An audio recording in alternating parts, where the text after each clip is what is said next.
அவ்வளோதான் 3 நாள் லீவு முடிஞ்சிருச்சு. ஊருக்கு கிளம்புறதுக்கு ரெடி ஆயாச்சு. ஃபஸ்ட்டு வந்து பேக்கிங் தான். கிளம்புற அன்னைக்கு முக்கால்வாசி வந்து பேக்கிங்லயே போயிரும். ட்ரெஸ் பெருசாக எடுத்துகிட்டு வரல. ஏன்னா இங்கேருந்து எடுத்துகிட்டு போகிற திங்ஸே நிறையா இருந்துச்சு.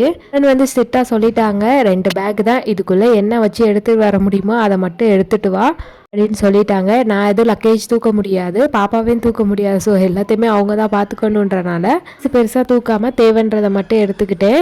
தீபாவளி வரனால முறுக்கு மாவு, அதிரச மாவு, அதுக்கப்புறமா கோதுமை மாவு இல்லை, இடியாப்ப மாவு, இது எல்லாத்தையுமே ரெடி பண்ணி எடுத்து வச்சுருந்தாங்க. மட்டும்தான் வச்சுருந்தேன். அதுவே நல்லா வெயிட் ஆகிடுச்சு. எல்லா மாவையும் சேர்த்தாலே ஒரு 5 கிலோ மாவு வந்துருச்சு. எப்படியோ ஒரு வழியாக எடுத்துகிட்டு தூக்கிட்டு வந்தாச்சு. தான் கட்டுறதுக்காண்டி சாரீ இங்கே பெருசாக இல்லை. சரி இங்கே இருக்கிறத ஏதாவது எடுத்துகிட்டு போடலான்னு பார்த்துருந்தேன். கொடுத்த எந்த சாரியுமே நான் கட்டவே இல்லை. அப்படி அப்படியே பெட்டி பெட்டியாக இங்கே ஒரு பெட்டி, அங்கே ஒரு பெட்டி, அங்கே ஒரு பெட்டின்னு சொல்லிட்டு இருக்குது.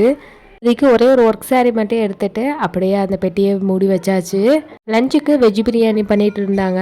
அதவே மஷ்ரூம் வந்து கிரேவி மாதிரி பண்ணிக்கலாம்னு சொல்லிட்டு ரெண்டுமே ஆளுக்கு ஒன்றா பண்ணிட்டு இருந்தோம். அவங்க வெஜ் பிரியாணி பண்ணிட்டாங்க, நான் வந்து மஷ்ரூம் கிரேவி வந்து ரெடி பண்ணிக்கிட்டேன். லஞ்சு பண்ணுறதே அப்படியே நைட்டு டின்னருக்குமே எடுத்துகிட்டு போயிட்டோம்னா போகிறப்ப ட்ரெயின்லேயே சாப்பிட்டுக்கலான்னு சொல்லிட்டு ஸோ அதுக்கும் சேர்த்து தான் ரெடி பண்ணி வச்சுருந்தோம். சூப்பராக வந்து வெஜ் பிரியாணியும் ரெடி ஆயிடுச்சு, மஷ்ரூம் கிரேவியுமே ரெடி பண்ணியாச்சு. சாப்பிட்டு முடிச்சுட்டு அப்படியே கிளம்பியாச்சு. நாளைக்கு இன்னொரு வீடியோவில் பார்க்கலாம். பை.